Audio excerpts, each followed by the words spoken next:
আনৰ লগত সুখী হৈ থকাজনৰ বাবে নিজে কেতিয়াও দুখী অনুভৱ নকৰিব। জীৱনত ভালপোৱা মানুহ বহুত পাবা, কিন্তু কেয়াৰ আৰু ৰেচপেক্ট কৰা মানুহ বহুত কম পাবা। বিশ্বাস ৰক্ষা কৰিবলৈ শিকা, কাৰণ এবাৰ বিশ্বাস ভাঙিলে সত্য মিছা যেন লাগে। এটা ভাল দিন পাবৰ বাবে আপুনি হাজাৰটা বেয়া দিনৰ সৈতে যুঁজিব লাগিব।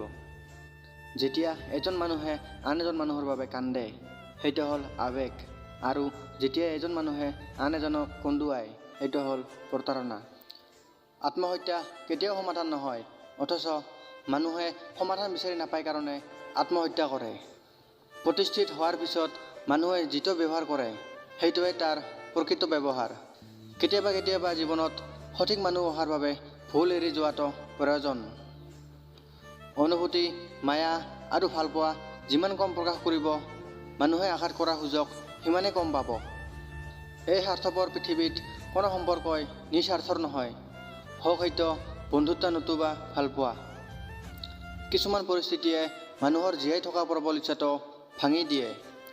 অতীতৰ স্মৃতি আৰু ভৱিষ্যতৰ চিন্তাই মানুহৰ আধা জীৱন নষ্ট কৰে। দেউতাকৰ পকেট সন্তানৰ বাবে উপযুক্ত, কিন্তু সন্তানৰ পকেট দেউতাকৰ বাবে সংক্ষিপ্ত। তথাপিও দেউতাকে সন্তানৰ ওপৰত সন্তুষ্ট। আনে মোক কি ভাবে বা কিমান গুৰুত্ব দিয়ে মই নাজানো, কিন্তু বহুতে টাইম পাছ কৰিবলৈ আহে মোক মনত পেলোৱা বহুতবাৰ দেখিছোঁ। পাছলৈ উভতি গৈ আপুনি জীৱনৰ আৰম্ভণিক সলনি কৰিব নোৱাৰে, কিন্তু বৰ্তমানত আৰম্ভ কৰি জীৱনৰ সামৰণিক সুন্দৰ কৰি তুলিব পাৰে। সকলো দুখ আৰু সকলো সমস্যাক এবুকু আশা আৰু এটা হাঁহিৰে থাকি আগবাঢ়ি যোৱাটোৱেই জীৱন। আপুনি জীৱনত কেতিয়াও মূৰ্খৰ লগত তৰ্ক নকৰিব, কাৰণ আপুনিতো জিকিব নোৱাৰিবই, ওলোটাই আপোনাৰ সন্মানহে যাব।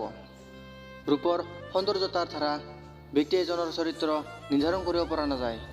ব্যক্তি এজনৰ মন, ব্যৱহাৰ, চিন্তাৰ দ্বাৰাইহে এজন প্ৰকৃত ব্যক্তিৰ চৰিত্ৰ নিৰ্ধাৰণ কৰাত সহায় কৰে। তোমাক কোনোবাই নিন্দা কৰিলে তেওঁক মাথো উপেক্ষা কৰা। মনত ৰাখিব, কুকুৰে মানুহক কামুৰিলেও মানুহে কেতিয়াও কুকুৰক নাকামুৰে। ভিডিঅ'টো কেনে লাগিল কমেণ্ট কৰি জনাব। আজিলৈ ইমানেই, বাই বাই।